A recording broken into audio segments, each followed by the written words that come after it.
Pakistani students हमेशा से scholarship को प्रेफरेंस देते हैं जब स्टडी इन यूरोप की बात आती है। तो आज हम इस वीडियो में बात करेंगे dog fully funded scholarship in Germany. ये स्कॉलरशिप मास्टर्स और पीएचडी के लिए होती है और इसके कुछ कोर बेनिफिट्स हैं।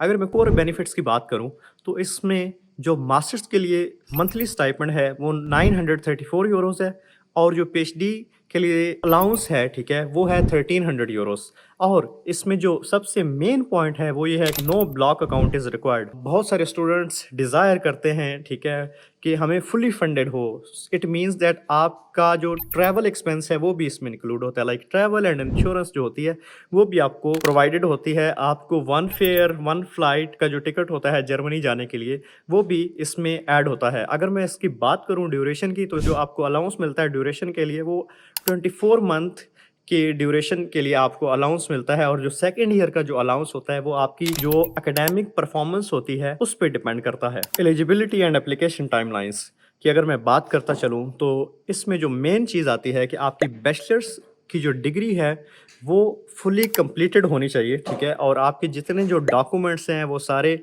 अटेस्टेड और अपोस्टाइल्ड होने चाहिए। अगर मैं इसकी टाइमलाइंस की बात करूं तो नॉर्मली जो इसकी टाइमलाइंस है वो हमेशा से 31 अगस्त को जो है इसकी एप्लीकेशन क्लोज होती हैं। जनवरी में इसका रिजल्ट आता है। In the next following year आपका वीजा लगने के बाद जो आपकी फंडिंग स्टार्ट होती है, जब आपको पैसे मिलना शुरू होते हैं, वो आपको मिलना शुरू होते हैं इन अक्टूबर। पहले भी मिल सकते हैं अगर आप German preparatory language year avail कर रहे हैं, लाइक वो आप कर रहे हैं तो। और दूसरी चीज़ मैं इसमें बात करता चलूँ, इस स्कॉलरशिप में आपको डिफरेंट जो लैंग्वेज के कोर्सेज होते हैं, ठीक है, वो आपको फ्री ऑफ कॉस्ट जो है वो आप अवेल कर सकते हैं, आप पढ़ सकते हैं। सिलेक्शन कमेटी होती है वो आपके जो है प्रोफाइल में कुछ मेन पॉइंट्स देखती है। एकेडमिक एक्सीलेंस, अगर आपके ग्रेड्स जो है वो हाई ग्रेड्स हैं और अच्छे ग्रेड्स हैं, ठीक है, तो आपकी जो प्रोबेबिलिटी है सिलेक्शन की वो ज़्यादा हो जाती है। और दूसरा इसमें जो मेन चीज़ वो देख रहे होते हैं आपकी क्लियर मोटिवेशन, कि आप कितने ज़्यादा मोटिवेटेड हो उस कोर्स को परस्यू करने के लिए।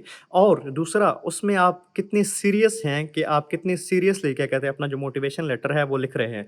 और मैं इसमें अगर और बात करता चलूँ वो है extra curricular activities and commitment. उसमें कुछ इस तरह की चीज़ें आ जाती हैं कि active involvement in volunteer work, a leadership role और सोशल केसेस। ये जो है मेन चीज़ें हैं। ज़्यादातर जो यूरोप में है वो आपकी प्रोफाइल में ये चीज़ें भी देखी जाती हैं कि आप जो है वॉलंटियरली कहीं किसी एनजीओ के साथ काम कर रहे हैं या किसी भी इदारे के साथ काम कर रहे हैं। और इसके साथ ही जो मेन चीज़ आपकी प्रोफाइल में होती है वो है लैंग्वेज प्रोफिशिएंसी सर्टिफिकेट। जो लैंग्वेज प्रोफिशिएंसी है वो डिपेंड करती है कि अगर आप डॉट स्कॉलरशिप में जर्मन कोर्स में अप्लाई कर रहे हैं, ठीक है, तो उसमें आपको इंग्लिश के साथ साथ B2 इंग्लिश के साथ साथ B2 जर्मन लैंग्वेज भी जो है वो मैंडेटरी होता है, आपको ज़रूरत होता है। अगर आप इंग्लिश लैंग्वेज में भी कर रहे हैं, ठीक है, इवन ऑल दो अगर आपके पास जर्मन लैंग्वेज है, ठीक है, तो आपको जो सिलेक्शन के जो चांसेस हैं वो बहुत ज़्यादा हाई होते हैं। Application documents, required application documents में जो मेन चीज़ आती है, जो सबसे पहला स्टेप है वो आपकी online application on dot portal है, ठीक है, आपने वो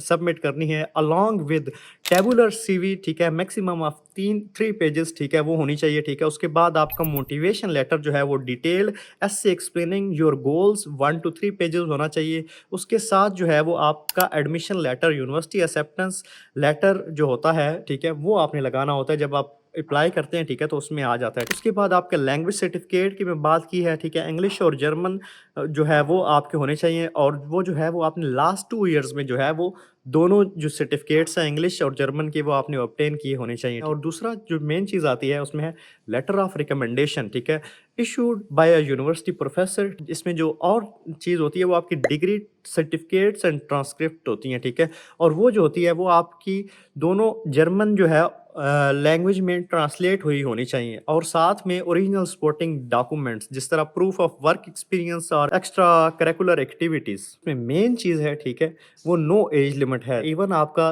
10 साल का भी स्टडी गैप है, ठीक है, you are eligible to apply in this scholarship. Scholarship जो है बैचलर्स के लिए मुख्तलिफ कोर्सेज ऑफर करती है, जिस तरह economic sciences and business, engineering and environmental sciences, regional and urban planning, agriculture and forest sciences, public health and medicine, medicine. अगर मैं बात करूँ तो इसमें social sciences, education and law, public law भी जो है वो भी इंक्लूड है। और इसमें जो मेन पॉइंट ये है कि आपको साइंसेज़ और इंजीनियरिंग के साथ-साथ fine arts, architecture and design के भी जो कोर्सेज़ हैं वो भी मिलते हैं। जिस तरह architecture and design, performing arts like music, theatre, fine arts, film, visual communication and design, ठीक है? ये सारे कोर्सेज़ जो हैं वो आपको साथ-साथ मिल रहे होते हैं। स्पेशलाइज़्ड प्रोग्राम होते हैं, उनकी जो रिक्वायरमेंट होती वो ये होती है कि आपका 2 साल का प्रीवियस एक्सपीरियंस होना चाहिए उस स्पेसिफिक प्रोग्राम में एलिजिबल होने के लिए। तो there are different requirement for that.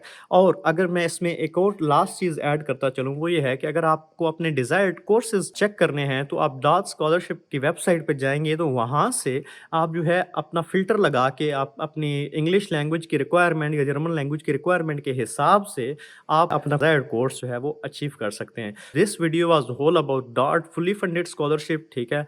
आप जो है अप्लाई कर सकते हैं, deadlines are still there and prepare your documents, ठीक है? और आप जितने डॉक्यूमेंट्स हैं आप उनको अटेस्ट भी करवाएँ आईबीसी से और मोफा से, देन ऑल्सो अपोस्टाइल देम, और उसके बाद जो है आपने उनको ट्रांसलेट भी करवाना है, ठीक है?